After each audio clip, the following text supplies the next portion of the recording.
Mass Effect is often considered one of the best games of all time, and among Mass Effect fans often cited as the best entry in the trilogy, which is why it's so exciting to see so many new players getting to enjoy it for the first time in the Mass Effect Legendary Edition remaster. But if you're a new player just starting Mass Effect 2 after having completed ME1 in the Legendary Edition, you may be noticing just how sharp the difficulty curve can be, especially early on in the game, and especially if you're playing on Insanity difficulty. Even if you're a veteran player returning to the series, you may be surprised that it can be harder than you remember, which is why today we've got 6 essential tips for surviving and mastering Mass Effect 2. These tips will be especially helpful if you're playing on Insanity difficulty level, but rest assured, no matter what difficulty setting you're playing on, today's tips will definitely help you get the advantage you need. Starting off with tip number 1, make sure your squad always includes at least 1 power to break shields, 1 power to break armor, and 1 or more powers for crowd control. Probably the single biggest change to combat in ME2 following ME1 is that powers no longer have their full effect on enemies if the enemy is still protected by a shield or armoring. You'll be able to tell at a glance whether the enemy is protected by a blue or yellow meter above their red health meter, signifying a shield for blue or extra armor for yellow. If the enemy in question has this additional layer of protection, your biotic, tech, and combat abilities will be significantly reduced in their effectiveness. Therefore, a major part of combat in ME2 becomes breaking shields and armor in order to fully utilize your most powerful abilities. Shields can be broken by a tech power like Overload, and armor can be broken down more quickly by an ability like Incinerate. Some biotic enemies will also have a biotic barrier, which is functionally the same as a shield but with a different vulnerability. To break down enemy biotic barriers, you'll want to use the biotic power Warp, which can conveniently also be used to break down armor as well.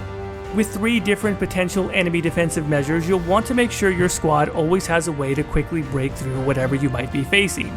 Shields are the most common type of defense, with shielded enemies appearing in most fights. Armor is the second most common, with armored enemies appearing frequently but not necessarily in every fight, and barriers are the most rare, appearing every so often.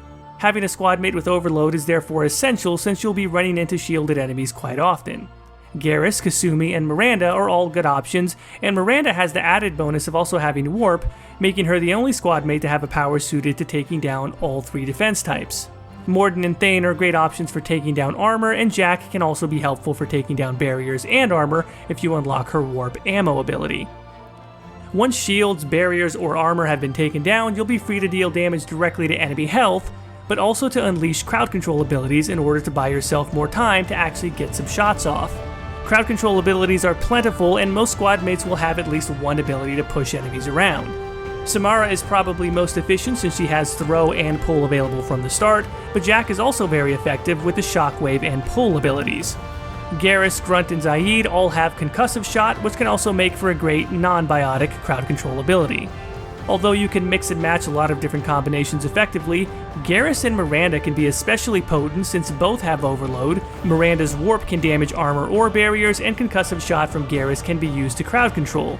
If you gain their loyalty, they can become even more useful since Miranda can learn Slam for crowd control, and Garrus earns the armor-piercing ammo type to better destroy armor. Moving on to tip number 2, it's vital to understand and learn how to deal with the enemy attack system in Mass Effect 2. In ME2, enemy attacks are regulated at least in part by a system going on behind the scenes called attack tickets. Attack tickets are a term used in the game's configuration files that determine how many on-screen enemies can actually fire at Shepard or squad mates at once. Since you can be facing lots of enemies, if every single enemy was firing at you all the time, the game would basically be impossible. So in ME2, difficulty levels all have different max attack tickets, which determine how many of the enemies the game allows to shoot at you at one time.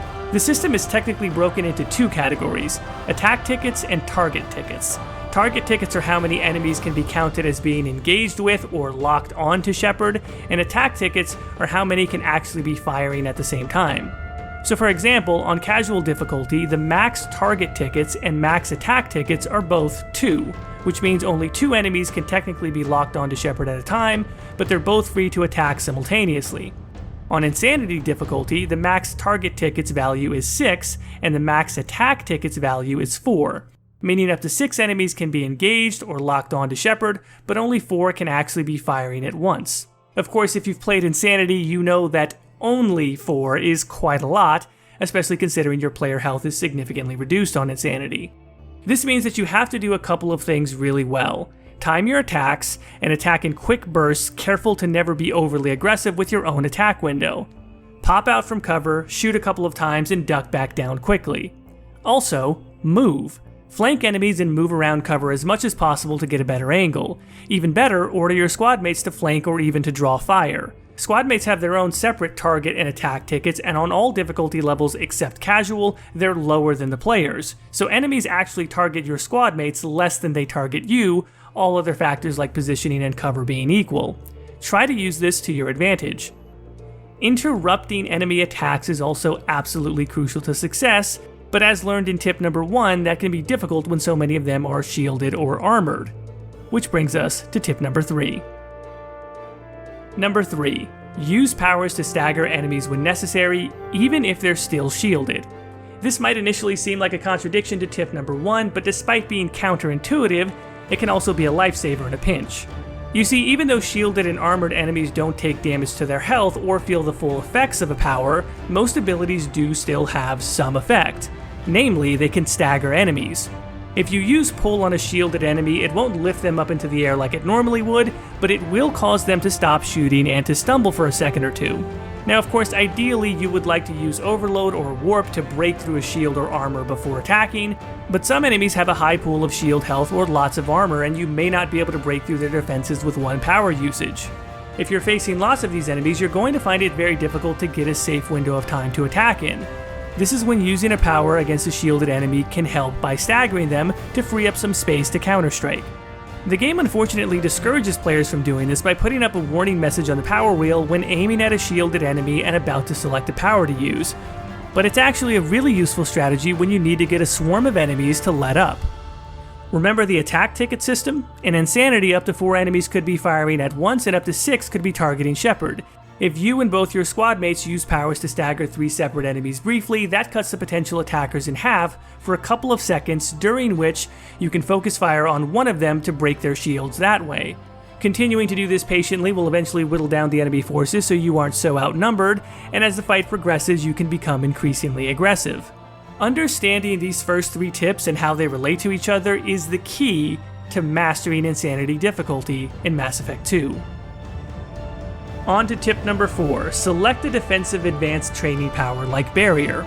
If you watch my tip videos on ME1, you'll know how much I love speccing out characters to maximize their tankiness when playing on Insanity, but unfortunately options can be limited for that in ME2.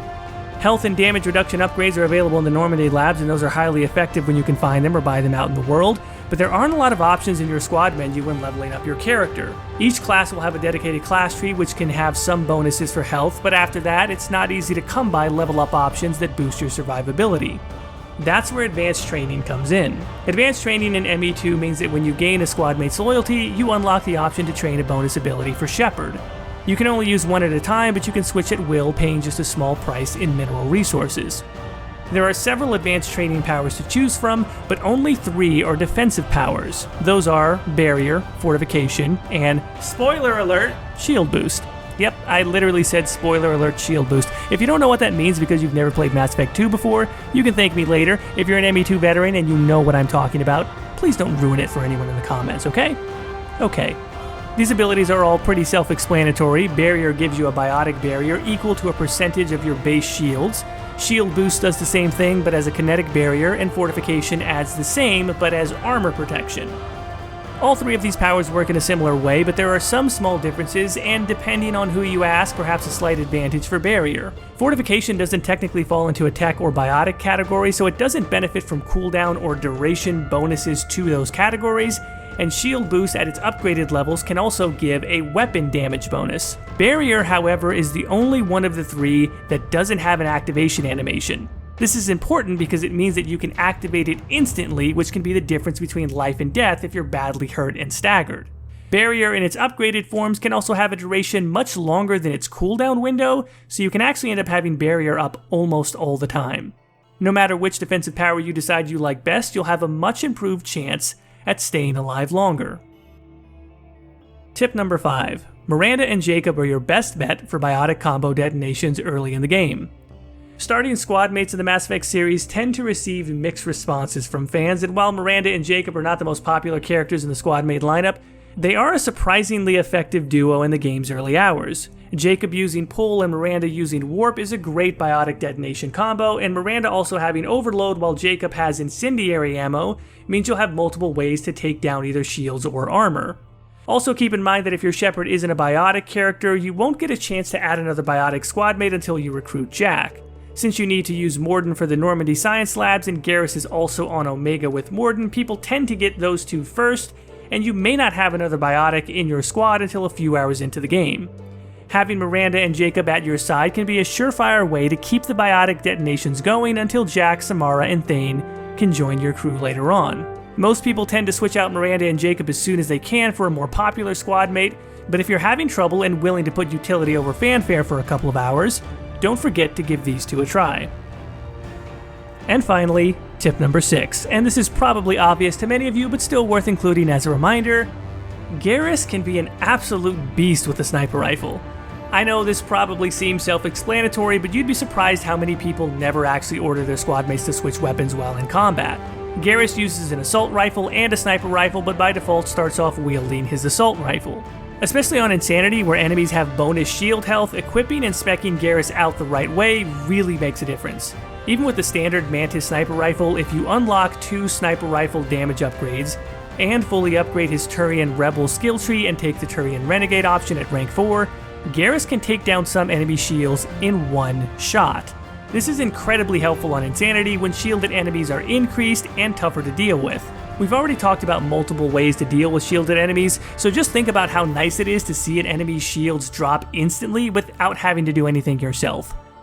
Squadmate AI in Mass Effect 2 is far from perfect, but it's definitely improvement over Mass Effect 1, and Garrus, when handled correctly, can actually be a big help all on his own. Make sure you look out for additional sniper rifle damage upgrades or more powerful sniper rifles to further improve his effectiveness. And so that's it for now, 6 tips to help you master Insanity difficulty in Mass Effect 2 Legendary Edition. If you like this video, please consider hitting the like button, and if you'd like to be informed of all future videos, please consider hitting the subscribe button and the bell notification. I'm working on a video now about the Rachni Wars as well as the underlying themes in Mass Effect 2, so I hope you stick around for that. And as always, thanks for watching, and thank you for listening.